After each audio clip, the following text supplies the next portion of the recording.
First మీకు బాగా పేరు తెచ్చిన మూవీ మేమందరం మెచ్చిన పవర్ స్టార్ గారిది 'ఖుషి'. సో అంత పెద్ద యాక్టర్, అప్పటికే ఈజ్ లైక్ చాలా క్రేజ్ ఉన్న యాక్టర్ కదా.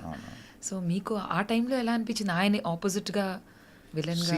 నాకు అప్పుడు నేను ఇన్స్టిట్యూట్ ఇంకా జరుగుతుందండి అది. శ్రీధర్ రెడ్డి గారు అని చెప్పి మా కొరియోగ్రాఫర్ ఉండేవాళ్ళు అక్కడ. సో ఆయన అప్పుడు పవన్ క్రియేటివ్ ఆర్ట్స్లో పనిచేస్తూ ఉండేవాళ్ళు ఓకే. కళ్యాణ్ గారి దగ్గర. సో సెలక్షన్స్ అంటే వెళ్ళాం యాక్చువల్లీ.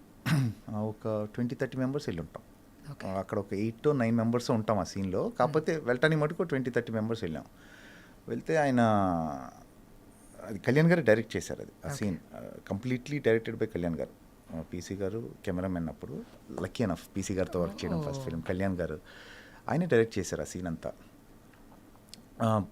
అప్పుడు తెలియదండి దాని వాల్యూ. కళ్యాణ్ గారు, వీ నో దట్ కళ్యాణ్ గారు ఈజ్ ఎ బిగ్ స్టార్, అందులో డౌట్ లేదు. అప్పటికే ఆయన తొలి ప్రేమ అన్ని ఆయన సినిమాలు చూస్తూనే ఉన్నాం. హ్యూజ్ స్టార్ ఆయన అప్పటికే. కాకపోతే నా ఉద్దేశం ఏంటంటే యాజ్ ఎ బిగినర్ నాకున్న ఇదేంటంటే ఒక సీనే కదా ఏంటిది అని ఫీలింగ్ నాకు పర్సనల్గా. అంటే మిస్కన్సెప్షన్ ఎలా ఉంటుందంటే మనం ఇన్స్టిట్యూట్ చేసాం రాగానే మనం ఏదో పట్టుకెళ్ళి మెయిన్ విల్ని ఇచ్చేయాలి ఇలా ఉంటాయి. అంటే ఆ పర్టికులర్ ఏజ్ దాంట్లో. బట్ దాని వాల్యూ నాకు రిలీజ్ అయినతో తెలిసింది. నేను ఎక్కడో చార్మినార్ దగ్గర ఒక టీ షాప్ ఉంటుంది, ఇరానీ కెఫేకి వెళ్తే 3-4 మెంబర్స్ డబ్బులు తీసుకోలేదు. Just because I was part of Khushi. అది హైదరాబాద్ బేస్డ్ సీన్ బాగా. అంటే కండాలా కాయకూరే గండిపేట జాయింగే. సో వెరీ టిపికల్ హైదరాబాద్ దాంట్లో ఉంటుంది, స్లాంగ్లో ఉంటుంది అది. సో ఐ ఫెల్ట్ అంటే ఒక బిజినెస్ చేసే వ్యక్తి డబ్బులు తీసుకోవట్లేదంటే imagine how big star Kalyan garu is. అతను రోజు చేసుకునే వ్యాపారం అది యాక్చువల్లీ. మనీ కూడా తీసుకోలేదు just because I'm part of Kushi. Imagine చేయండి అసలు హౌ బిగ్ ఇట్ ఈస్. నాకంటే దట్స్ వెన్ ఐ రియలైజ్డ్ ఏంటి అంటే రికగ్నిషన్ ఏంటి, ఫస్ట్ టైం గుర్తుపడుతున్నారు. డబ్బులు వదులుకోవడమే చాలా పెద్ద విషయం. మీకు అర్థమైందా? ఏదో మీ సినిమాలు బాగా చేస్తారు లేకపోతే మీరు బాగున్నారు ఆ సినిమాలో, అంతవరకు ఓకే. ఒక బిజినెస్ చేసుకునే వ్యక్తి డబ్బులు వదులుకోవడం something big just because I'm part of that film. అంతే కదా, గుర్తుపెట్టారు కాబట్టే. So how old were you అప్పుడు అండి? I was 20 and by then. That's it. 20-21 probably. So దీనివల్ల నాకు నా లైఫ్ ఇలా డ్రైవ్ అవుతుందని మీకు అసలు నో ఐడియా. అంటే మీకు ఇక్కడ విచిత్రంగా ఏంటంటే ఇప్పుడు మనం జాబ్ ఏదైనా ఉందనుకోండి, ఒక గ్రాడ్యుయేషన్ చేస్తేనో పలాంది చదివితేనో లేకపోతే కోర్స్ చేస్తేనో దానికి ఫర్దర్గా మనకి ఏవో రిజల్ట్స్ ఉంటాయి లేకపోతే ఇన్ని జాబ్ ఆపర్చునిటీస్ ఉంటాయి. ఇక్కడే ఉంటుంది, ఇక్కడే ఉండదు కదా. Unless until you don't discover your self. అసలు నీకు టాలెంట్ ఉందా లేదా అని కనుక్కోవాలి ఫస్ట్. నీకు నువ్వు కనుక్కోవాలి. మిగతా సంగతి తర్వాత. మిగతా వేరే వాళ్ళు చూస్తున్నారా లేదా తర్వాత సంగతి. ఎందుకంటే ఎవ్రీవన్ హ్యాస్ దర్ పనులు ఉంటే ఫస్ట్ నీకు తెలియాలి అసలు నీకు టాలెంట్ ఉందా, నీకు పొటెన్షియల్ ఉందా, నువ్వు రియలైజ్ అవ్వాలి. వన్స్ యూ రియలైజ్ దట్, దాని తర్వాత ఏమవుతుందంటే ఆపర్చునిటీ రావాలి. సరే ఆపర్చునిటీ వచ్చింది అనుకుంటే చేసేసాం మనం, అది డైరెక్టర్ నచ్చాలి, అది ఎడిటింగ్లో ఉండాలి. So it has to come, రావాలి మళ్ళీ. నేను ఒక ఫిలిం చేశాను అప్పట్లో, ఒక రాజు ఒక రాణి అని చెప్పి రవితేజ గారి film. There's one small sequence bikes ఒకటి ఉంటుంది. యోగి గారు director.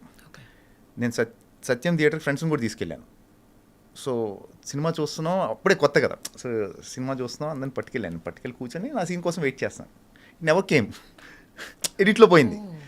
Then I realized it's not that మనం చేస్తే కాదు. There are so many things after that. అది ఎడిట్లో ఉండాలి, తర్వాత మనకి అంటే ఎన్ నెంబర్ ఆఫ్ థింగ్స్ కలిస్తే కానీ ఒక యాక్టర్ పేరు రాదు.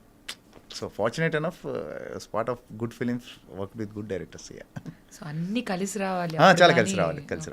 Talent has alternate, talent has option. మీకు టాలెంట్ బోల్డ్ మంది ఉన్నారు, అసలు ఒకళ్ళిద్దరు కాదు. నేను ఎప్పుడైతే keep on telling that talent చాలా ఆప్షన్స్ ఉంటాయి. Your relations, your behaviour, your attitude means a lot. అంతే. గ్రేట్. అయితే మీరు చెప్పిన మాట అయితే అన్నిట్లో వర్తిస్తుందని ఎవ్రీవేర్. ప్రొఫెషన్ మైట్ బి అటు ఇటు డిఫరెంట్ ఉండొచ్చు కానీ it's all the same. So మీలాగా ఇప్పుడు మీ గురించి మేము విన్నది ఏంటంటే ఇప్పుడు చదువు మధ్యలో స్టాప్ చేసి కూడా మీరు హైదరాబాద్ వచ్చేసారు అకస్మాత్తుగా. ఆ తర్వాత మీరు రియలైజ్ అయ్యారు something very uncertain usually. So చాలా మంది పిల్లలు they love to be a part of Indian cinema, especially మన తెలుగు వాళ్ళు కూడా చాలా మంది అబ్బాయిలు అమ్మాయిలు ఉంటూ ఉంటారు. వాళ్ళు కూడా స్టడీ స్టాప్ చేస్తూ ఉంటారు, బ్రేక్ ఇస్తూ ఉంటారు, ఆడిషన్స్కి వస్తూ ఉంటారు. సో వాళ్ళందరికీ మీరు ఇచ్చే మెసేజ్ ఏంటి? ఎడ్యుకేషన్ టాప్ ప్రయారిటీ అండి, very important. And it might sound very cliche, అందరు ఇదే చెప్తారు, బట్ ఇట్స్ వెరీ ఇంపార్టెంట్. ఎందుకంటే మీరు ఆ ఎడ్యుకేషన్ వల్ల ఏదో నేర్చేసుకొని నీకు జాబులు చేసుకొని డబ్బులు సంపాదించేస్తాం కాదు. You will know how to behave. You know how to judge people. మనుషులు మీరు జడ్జ్ చేసే విధానం తెలుస్తుంది మీకు, ప్రాక్టికాలిటీ వస్తుంది. So education is important, but coming to industry and it's a beautiful field అండి. మీరు ఇండస్ట్రీ రావడం అనేది you should be very fortunate and lucky to be around. నేను పర్సనల్గా నమ్మే విషయం. ఎందుకంటే మీరు ఏ ప్రొఫెషన్ చేసినా ఏం చేసినా ప్రాబబ్లీ మీ ఆఫీస్ వరకు తెలుస్తారే మీరు. So this is profession which deals with fame. మనిషి అంటే జనాన్ని మిమ్మల్ని గుర్తుపడతారు పీపుల్. మీకు అంతకనే ఏం కావాలండి, మీకు వాట్ ఎల్స్ యూ వాంట్.